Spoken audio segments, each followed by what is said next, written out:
بسم اللہ الرحمن الرحیم۔ السلام علیکم۔ ہم پیچھے جو لاشیں دفن کر آئے ہیں ان کا بھی شمار نہیں۔ میں اتنے خون کا حساب کس سے لوں اور اللہ کو میں کیا جواب دوں گا؟ ایک سالار نے کہا، خانہ جنگی کا سلسلہ ختم ہو گیا ہے، اب آگے کی سوچیں۔ ہمیں بیت المقدس پکار رہا ہے، قبلہ اول ہماری راہ دیکھ رہا ہے اور مجھے مصر پکار رہا ہے۔ سلطان صلاح الدین ایوبی نے گھوڑا چلا دیا اور کہنے لگا، وہاں سے بڑی تشویشناک خبریں آ رہی ہیں۔ وہاں میرا قائم مقام میرا بھائی ہے، وہ مجھے پریشانی سے بچانے کے لیے حالات کی سنگینی مجھ سے چھپا رہا ہے۔ علی بن سفیان اور کوتوال غیاث بلبیس بھی مجھے تفصیل سے کوئی بات نہیں بتا رہے، صرف اتنی خبر بیچتے ہیں کہ دشمن کی زمین دوست تخریبی سرگرمیاں جاری ہیں، ان کا سدباب کیا جا رہا ہے۔ پرسوں کے قاصد نے بتایا ہے کہ قاہرہ میں تخریب کاری زور پکڑتی جا رہی ہے۔ معلوم ہوتا ہے شیخ سنان کو ہم نے اسیاد سے بے دخل کر دیا ہے، مگر اس کا قاتل گروہ قاہرہ میں سرگرم ہے۔ 2 کماندار ایسے طریقے سے قتل ہو گئے ہیں کہ ان کے جسموں پر زخم اور چوٹ کا کوئی نشان نہیں۔ مرنے کے بعد لاشوں کی حالت سے یہ بھی پتہ نہیں چلتا کہ زہر دیا گیا تھا۔ یہ حشیشن کا خاص طریقہ ہے۔ ایک سالار نے کہا، تو کیا آپ فوج کو یہیں رہنے دیں گے یا ساتھ لے جائیں گے؟ سلطان ایوبی نے کہا، اس کے متعلق میں نے ابھی فیصلہ نہیں کیا، شاید کچھ نفری لے جاؤں۔ فوج کی ضرورت یہاں زیادہ ہے۔ صلیبیوں نے مصر میں تخریب کاری اس لیے تیز کر دی ہے کہ میں فلسطین کی طرف پیش قدمی کرنے کی بجائے مصر چلا جاؤں۔ میں ان کی یہ خواہش پوری نہیں ہونے دوں گا، البتہ میرا مصر جانا ضروری ہے۔ سلطان ایوبی کے خدشے بے بنیاد نہیں تھے۔ صلیبیوں کی ذہنیت اور عزائم کو اس سے بڑھ کر اور کوئی نہیں سمجھ سکتا تھا۔ اس وقت جب وہ قبرستان سے دعا پڑھ کر اپنے جنگی ہیڈ کوارٹر کی طرف جا رہا تھا، شیخ سنان تریپولی پہنچ چکا تھا۔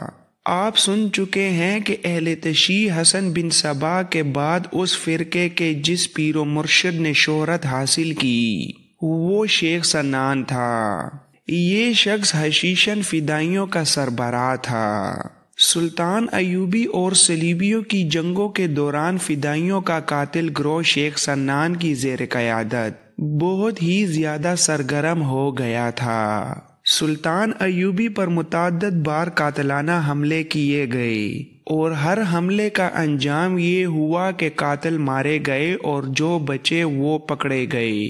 صلیبیوں نے شیخ سنان کو اسیاد نام کا ایک قلعہ دے رکھا تھا، جو مئی سن 1176 میں سلطان ایوبی نے محاصرے میں لے کر شیخ سنان سے ہتھیار ڈلوائے اور اس سے قلعہ خالی کرا کے اسے بخش دیا تھا۔ اس محاصرے کی تفصیلات بھی سنائی جا چکی ہیں۔ شیخ سنان جون سن 1176 کے ایک روز تریپولی لبنان پہنچا۔ اس کے ساتھ اس کے فدائی اور فوج تھی۔ کسی کے پاس کوئی ہتھیار نہیں تھا۔ سلطان ایوبی نے انہیں نہتہ کر کے رخصت کیا تھا۔ تریپولی اور گردونواح کا وسیع علاقہ ایک صلیبی کمانڈر کے قبضے میں تھا۔ شیخ سنان اس کے پاس پہنچا اور پناہ مانگی۔ 2 روز بعد ریمانڈ نے ادھر ادھر سے دوسرے صلیبی بادشاہوں اور کمانڈروں کو تریپولی بلایا تاکہ سلطان ایوبی کے خلاف آئندہ کا لائحہ عمل تیار کیا جائے۔ صلیبیوں کی انٹیلیجنس کا ماہر ڈائریکٹر جرمن نژاد ہرمن بھی اس کانفرنس میں موجود تھا۔ شیخ سنان نے صلیبیوں کی اس کانفرنس میں کہا، آپ مجھے اس بنا پر نہیں کوس سکتے کہ میں صلاح الدین ایوبی سے شکست کھا کر آیا ہوں۔ آپ جانتے ہیں کہ ہم فوج کی طرح نہیں لڑ سکتے۔ سلطان ایوبی کا مقابلہ تمہاری فوج بھی نہیں کر سکتی۔ میرے فدائی اس کے محاصرے میں کیسے لڑ سکتے ہیں؟ ضرورت یہ ہے کہ آپ ایوبی کے دشمن مسلمان امراء کو اپنی فوجیں دیں۔ ریمانڈ نے کہا وہ سب مل کر اس کے سامنے نہیں ٹھہر سکے۔ شیخ سنان، یہ ہم تک رہنے دیں کہ ایوبی کے خلاف ہمیں کیا کرنا چاہیے۔ ہم آپ کو یہ بتانا چاہتے ہیں کہ آپ نے اس کے قتل کے لیے جو 4 آدمی بھیجے تھے وہ بھی ناکام ہو گئے ہیں، مارے گئے ہیں اور پکڑے گئے ہیں۔ صلاح الدین ایوبی پر آپ کا ایک بھی قاتلانہ حملہ کامیاب نہیں ہوا۔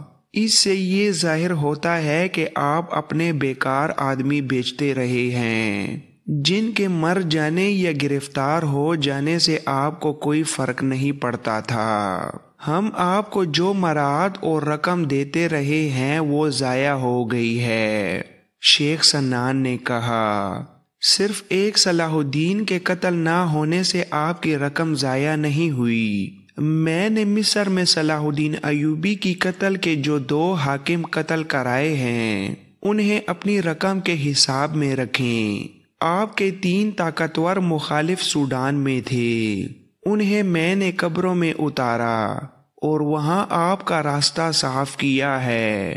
صلاح الدین ایوبی کے مخالف مسلمان امراء میں سے جو حلب میں الملک الصالح کے ساتھ تھے 2 صلاح الدین ایوبی کے حامی ہو گئے تھے۔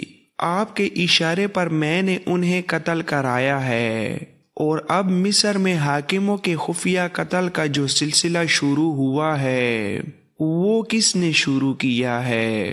کیا آپ اسے بھی ناکام کہیں گے؟ فرانسیسی صلیبی گے آف نورینان نے میز پر مکہ مار کر پوچھا، ایوبی کب قتل ہوگا؟ صلاح الدین ایوبی کے قتل کی بات کرو۔ آپ نے نور الدین زنگی کو جو زہر دیا تھا وہ صلاح الدین ایوبی کو کب دو گے؟ شیخ سنان نے کہا جس روز اس قسم کے حالات پیدا ہو جائیں گے جیسے نور الدین زنگی کے وقت پیدا ہوئے تھے۔ زنگی زلزلے کی تباہ کاری کے متاثرین کی امداد کے لیے اکیلا بھاگتا دوڑتا رہتا تھا، نہ اسے ہوش تھا اور نہ اس کے عملے کو کہ اس کے لیے جو کھانا پکتا ہے وہ کون پکاتا ہے اور کوئی اس کی نگرانی بھی کرتا ہے یا نہیں۔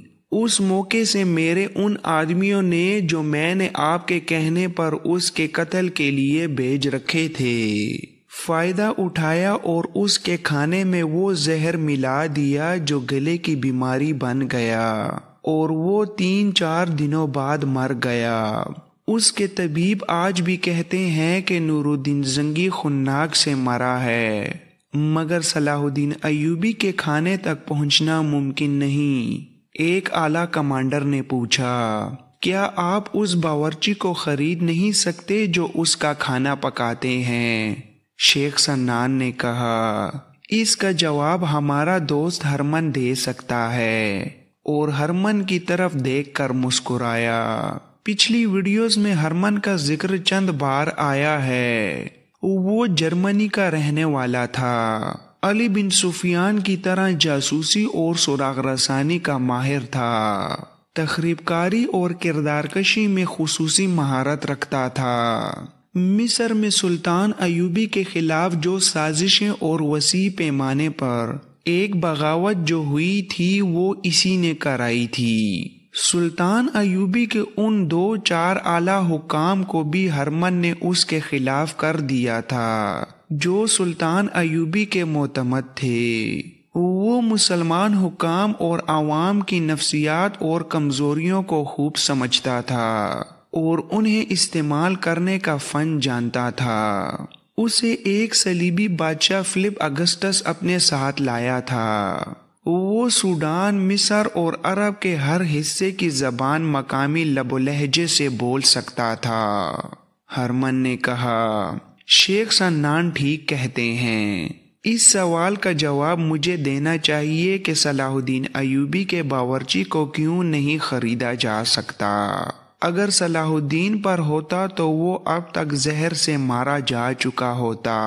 وہ اس کی پرواہ نہیں کرتا کہ اس کے کھانے کی کسی نے نگرانی کی ہے یا نہیں۔ اس نے اپنی جان کو خدا کے سپرد کر رکھا ہے۔ اس عقیدے کا وہ پکا ہے کہ اس کی موت کا جو دن مقرر ہے اس روز اسے اپنی جان خدا کے حضور پیش کرنی ہے اور اسے کوئی انسان روک نہیں سکتا۔ اس کے محافظ دستے کا کمانڈر، خفیہ محکمے کا ایک ذمہ دار آدمی اور اس کا ایک معتمد خاص اس کا کھانا کھا کر دیکھتے ہیں۔ بعض اوقات طبیب آ جاتا ہے اور وہ بھی کھانا دیکھتا ہے۔ اس اتنی کڑی نگرانی کے علاوہ دوسری دشواری یہ ہے کہ صلاح الدین ایوبی کے باورچی اور دیگر تمام ملازم اس کے مرید ہیں۔ ان کے دلوں میں اس کی اندھی عقیدت ہے۔ ایوبی انہیں اپنا نوکر نہیں سمجھتا، ان کے ساتھ دوستوں اور بھائیوں جیسا سلوک کرتا ہے۔ پوری طرح جائزہ لیا جا چکا ہے۔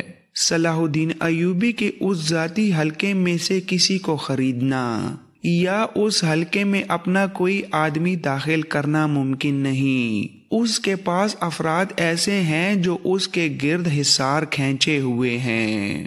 علی بن سفیان، غیاث بلبیس، حسن بن عبداللہ اور زاہدان، یہ سب اتنے ماہر سراغ رساں ہیں کہ ان کی نظریں انسان کے ضمیر اور روح کو بھی دیکھ لیتی ہیں۔ فلپ اگسٹس نے کہا، اسلام کا خاتمہ، میں 100 بار کہہ چکا ہوں کہ ہمیں اسلام کا خاتمہ کرنا ہے۔ یہ ایسا مذہب ہے جو انسان کی روح کو قبضے میں لے لیتا ہے۔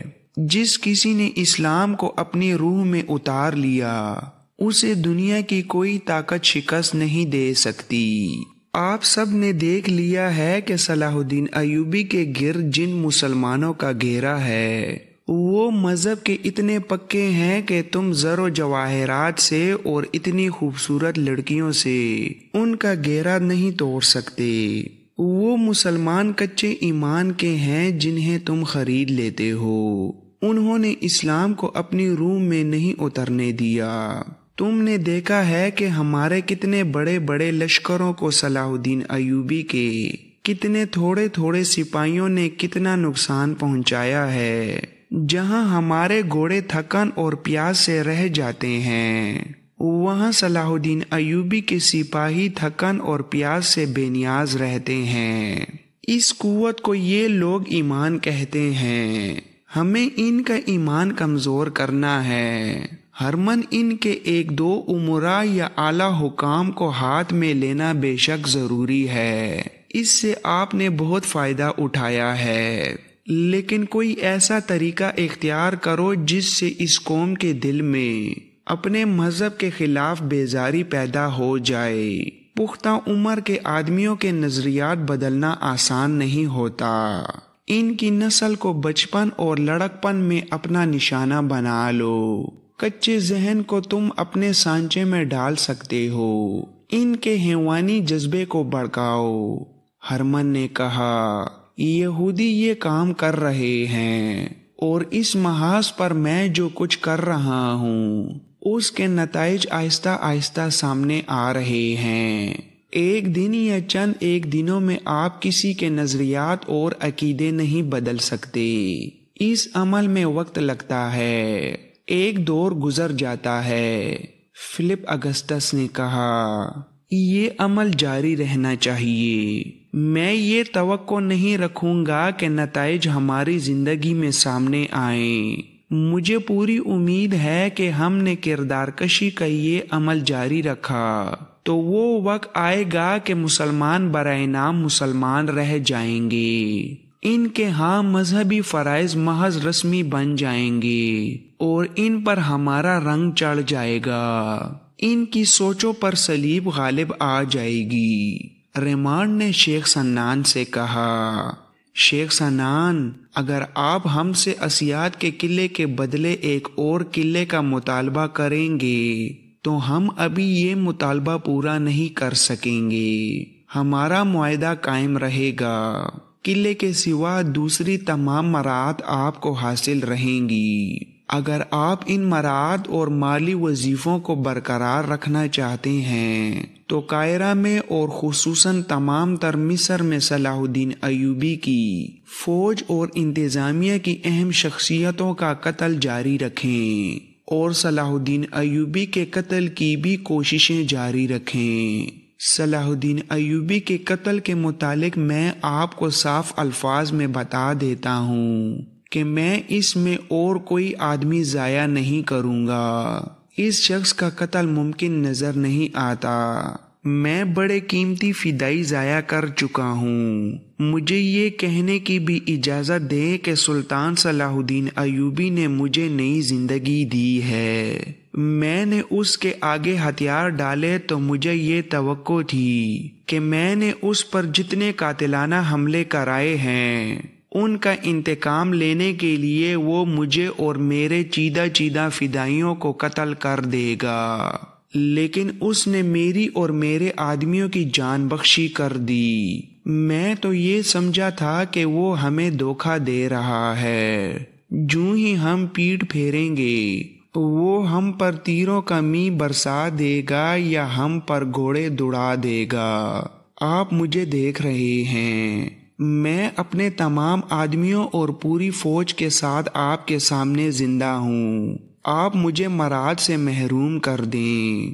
میں صلاح الدین ایوبی کے قتل سے دستبردار ہو گیا ہوں، البتہ قاہرہ میں میرے آدمیوں کی کارگزاری سے آپ کو مایوسی نہیں ہوگی۔ ہرمن نے کہا، قاہرہ میں ایسے حالات پیدا کر دیے گئے جو صلاح الدین ایوبی کو قاہرہ جانے پر مجبور کر دیں گے۔ بہت جلد سوڈانی مصر کی سرحدی چوکیوں پر حملوں کا سلسلہ شروع کر دیں گے۔ مصر پر کوئی بڑا حملہ نہیں کیا جائے گا، حملے کا دھوکہ دیا جائے گا تاکہ صلاح الدین ایوبی شام سے مصر چلا جائے۔ ہرمن جاسوسی اور سراغ رسانی کا ماہر تھا، لیکن اسے معلوم نہیں تھا کہ اس کانفرنس میں جو خاص ملازم شراب اور کھانے کی چیزیں لا اور لے جا رہے تھے ان میں وکٹر نام کا ایک فرانسیسی سلطان ایوبی کا جاسوس تھا، اور انہی خاص ملازموں میں راشد چنگیزی نام کا ایک ترک مسلمان بھی تھا جس نے اپنے آپ کو یونان کا عیسائی ظاہر کر کے یہ نوکری حاصل کی تھی۔ یہ بھی سلطان ایوبی کا جاسوس تھا۔ ہرمن نے ان خاص ملازموں کو جو کانفرنسوں اور کمانڈروں کی محفلوں اور دعوتوں میں حاضر رہتے اور کھانا کھلاتے تھے، گہری چھان بین کے بعد اس ملازمت کے لیے منتخب کیا تھا۔ پہلے بتایا جا چکا ہے کہ سلطان ایوبی نے جاسوسوں کا جال پھیلا رکھا تھا۔ اسے صلیبیوں کے دور اندر کی باتوں کا قبل از وقت علم ہو جاتا تھا۔ اب شیخ سنان کی اس کانفرنس کی تمام باتیں اس کے 2 جاسوسوں نے سن لی تھیں جنہیں چند دنوں تک سلطان ایوبی تک پہنچ جانا تھا۔ ان دنوں قاہرہ میں زمین دوست تخریب کاری بڑھ گئی تھی۔ مصر کی فوج کے نائب سالار سے 1 درجہ کم عہدے کا ایک کماندار شہر کے باہر مردہ پایا گیا۔ وہ شام کے بعد گھر سے نکلا تھا، ساری رات گھر نہ آیا۔ صبح اس کی لاش دیکھی گئی۔ اس کے جسم پر کوئی زخم نہیں تھا، کوئی چوٹ نہیں تھی۔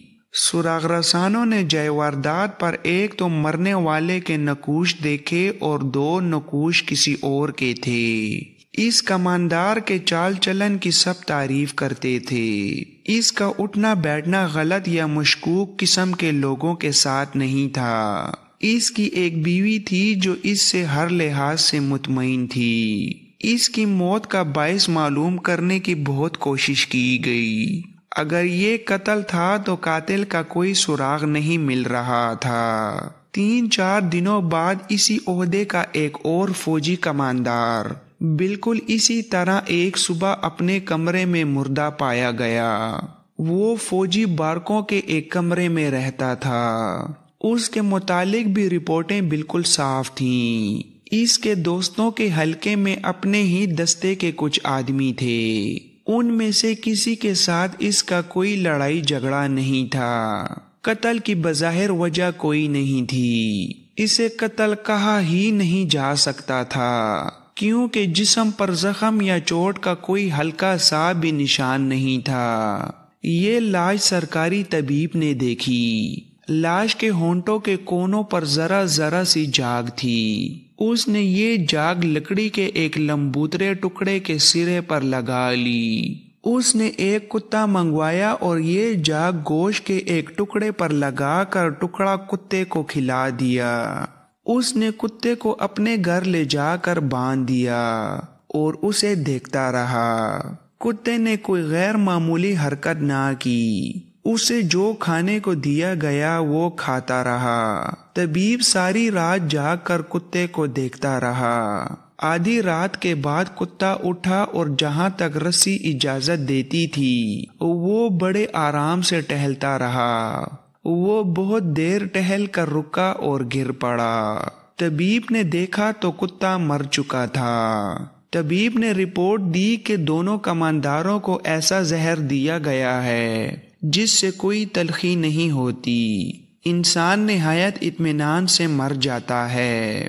سراغ رسانوں نے دونوں کمانداروں کے متعلق گہری تفتیش کی۔